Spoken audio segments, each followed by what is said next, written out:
is the iPhone 16 Pro Max, and I've been testing it for the past few weeks, and here are my honest thoughts about it. This phone has the same design as the last 5 years of iPhone and looks exactly like the iPhone 15 Pro Max, which was released last year in the natural titanium color. Let's talk about the design. This phone is also made of titanium but has a polished titanium instead of the brushed titanium on the 15 Pro. This phone is so premium to hold in hands, especially with the rounded corner. This is slightly heavier than the previous model, but comes at a whopping 6.9 inches, which makes this phone a huge phone, but while using it, it makes a less of a noticeable difference. Here's a side-by-side comparison with the iPhone 14 Plus.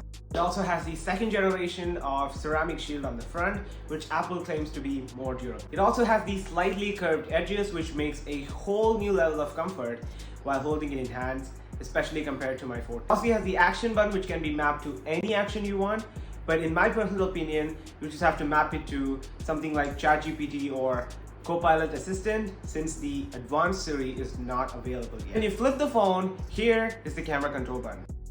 I don't know what to say about this, but hear me out, it's really innovative. When you single press it, the camera app suddenly opens, and when you half press it 2 times, this menu appears. And this is also touch capacitive, which means you can swipe up and down to zoom in and out and adjust the exposure. And the haptic feedback is really amazing. I love haptics. That's what I mentioned in the Pixel video. There's so much tech behind this and I love it. But most of the time I would just forget that it's there, and I'm so used to going to the camera app manually. And also this is in this weird spot which makes it inconvenient to use while using it in portrait mode. Now let's talk about the display. This display is huge.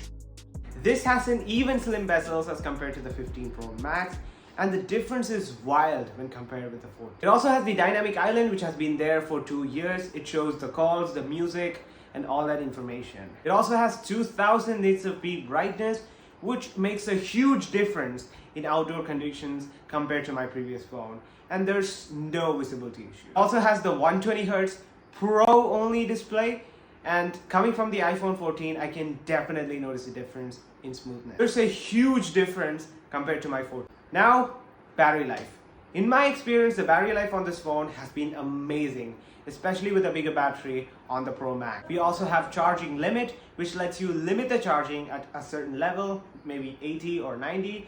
And we also have cycle count, which lets you analyze how much you have used your phone and how many charging cycles have been complete. Now, the biggest marketing for iPhone 16, Apple Intelligence. So there's all these new Apple Intelligence features like new Siri animation, writing tools, image playground, notification summaries, etc. Now, the reason why the iPhone 16 Pro and the Pro Max is the best iPhone yet.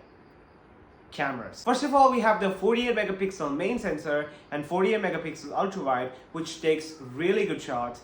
It also has the 5x telephoto lens, which is same for the Pro Max and the Pro. The camera also has this new color palette, which takes some time to get used to, but if mastered, this can take your photos to the next level. Now, video quality is where Apple does it the best.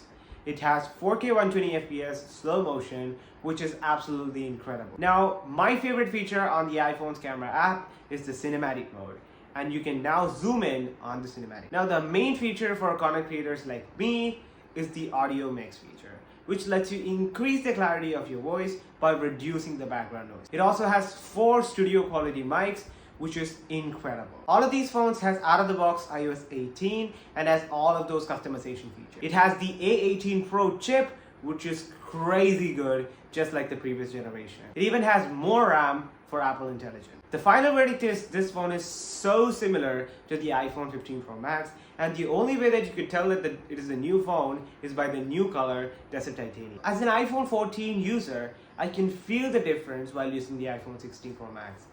Otherwise, if you're using the 15 Pro or maybe the 14 Pro, you wouldn't notice the difference. But if you're coming from the iPhone 12 or the 11s, then you will definitely notice a difference. So my take here is the 16 Pro Max is not a big upgrade from the 15 Pro Max.